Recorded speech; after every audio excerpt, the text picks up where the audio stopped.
In my everyday life, I find peace and connection to the universe. Here at this retreat, with birds in cages, noise, junk food, blah, blah, or something like that, I am finding it hard to connect to that peace. How would you cope if you had to live in a disco for a week?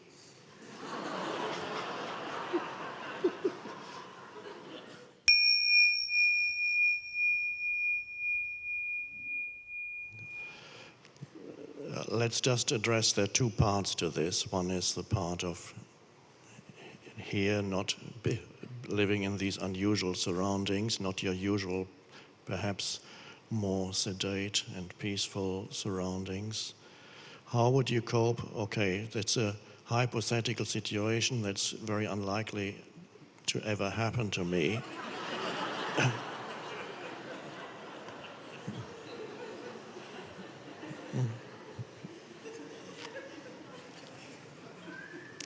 But if it did,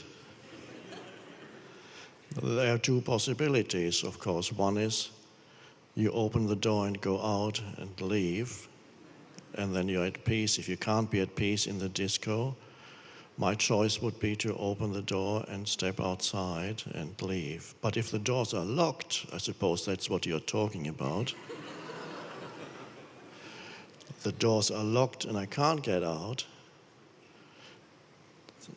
What's left is surrender. So I would probably start dancing.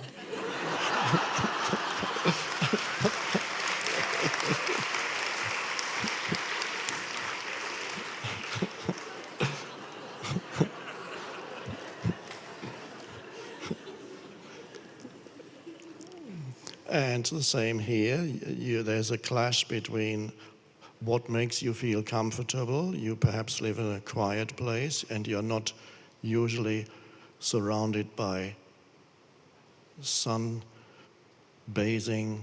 tourists. And birds in cages. I haven't seen them, but they must be around. And junk food. Of course, you don't have to eat it, but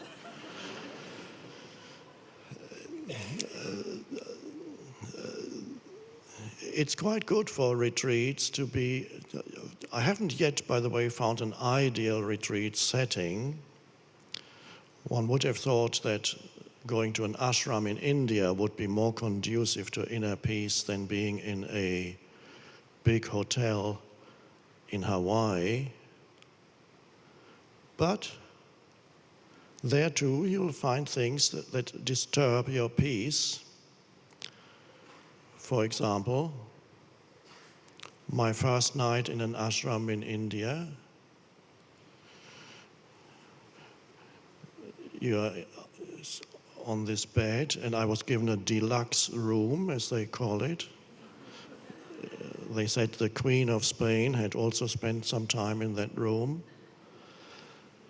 So you're lying on your bed. The temperature is just 1 degree less than at midday, extremely hot, under a mosquito net, and then sleep doesn't come. At 1:30 in the morning, the need to go to the toilet arises, but there are several huge mosquitoes sitting on the outside of the net, waiting for you to emerge. And then you just wait a little longer, and finally you have to get out. Being pursued by the mosquitoes, you run to the bathroom.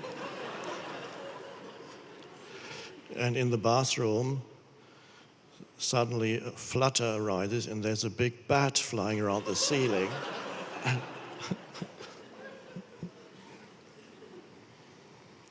And finally you manage to get back under your mosquito net. And there's a little bit of sleep. And then at 4:30, there's a knock on the door. Oh no, that's not all, I forgot.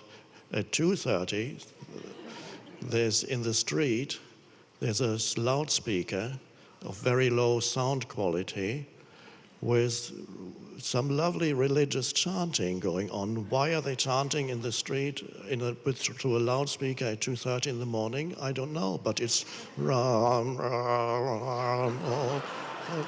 And in a way, it's lovely because they're chanting about God, and they don't. It doesn't matter if they wake people up.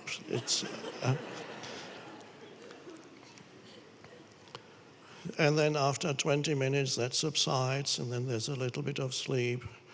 And at 4:30, there's a knock on the door, and a man. Get up, open the door. Of course, it's still dark. And a man comes with a bucket with hot water and said, "The hot water you ordered, it's 5:30. It's 4:30. I ordered it for 5:30.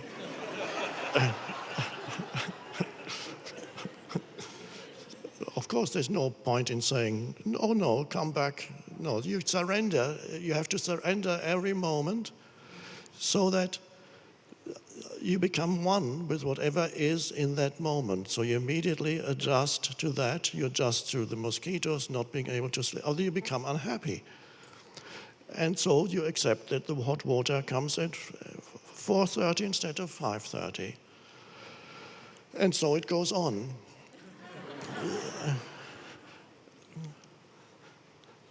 And then finally you go for breakfast in the big hall. You sit on the floor. There's a banana leaf on the floor, and a man comes with a huge bucket. What's in it? I don't know. And then a ladle, and he goes on your banana leaf. Flop.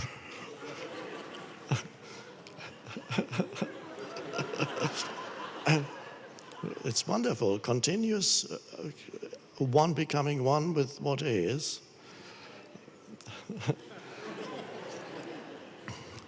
And here you have the tourists and the birds in cages and junk food. Probably the food on the banana leaf is more healthy in some ways. It's not junk food. On the other hand, there may be certain things in there that the Western body is not used to, which then results in very frequent visits to the bathroom. Wherever you go, there will be an opportunity for surrender rather than and that's part of the retreat, and it's part of really life, because wherever you go, you will find you get challenged by life. There'll be something that you need to surrender to, or you walk out. But very often you need to go with it. Rather than having expectations how things should be, you go with how things are, the isness, I call it, the isness of things in the present moment. And if you can be one with the isness, whether it's the bat in the bathroom or whether it's the tourists here, then wherever you go, you can find peace. That really is the purpose for realizing that, and without saying conditions need to be in a certain way to be conducive. And if you could find the absolutely ideal place for a retreat, where everything works and everything is absolutely immaculate and perfect, the food is exquisite, the temperature is just right, you get massages every day in addition to the pampered, in every need is immediately met. You just have to say something and somebody comes and yes, now you're totally undisturbed for meditation, absolutely perfect. Is that the ideal retreat? Not really. The imperfections are actually more helpful than the perfect conditions. In the ideal retreat or the ideal life, which doesn't exist, the life without challenges would be very similar to going to a movie in which there is no conflict. Everybody is peaceful. nothing really happens because there's no drama. The characters in the movie are not challenged by anything.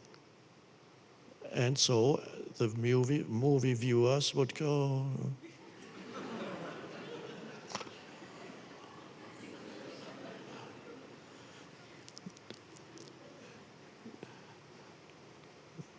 Titanic without the accident.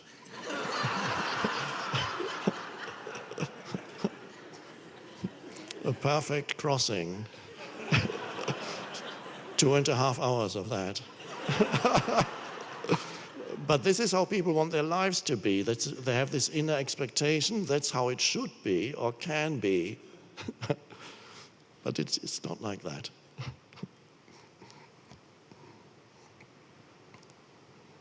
And then you begin to welcome the challenges. It's actually fine. You don't demand that conditions should be perfect. They never are perfect. And if they are, you go to sleep. Or if they are not perfect for very long. Or you get so bored. Oh, there's a question here about what is boredom? So that's the next question.